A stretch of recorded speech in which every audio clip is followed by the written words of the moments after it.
صبح اور شام کے اذکار، لا الہ الا اللہ وحدہ لا شریک لہ لہ الملک ولہ الحمد وہو علی کل شیء قدیر۔ 100 مرتبہ۔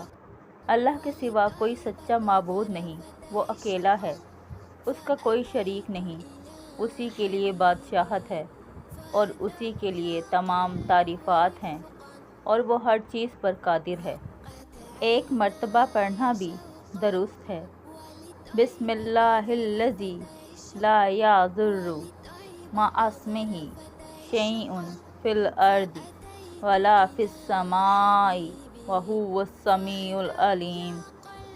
اللہ کے نام کے ساتھ، جس کے نام کے ساتھ نہ زمین میں اور نہ ہی آسمان میں کوئی چیز نقصان دے سکتی ہے، اور وہ سننے والا، جاننے والا ہے۔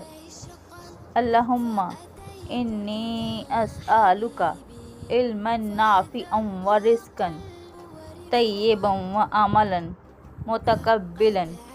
اے اللہ، میں تجھ سے نفع مند علم، پاکیزہ رزق اور مقبول عمل کا سوال کرتی ہوں۔ فجر کی نماز کے وقت یہ دعا پڑھیں۔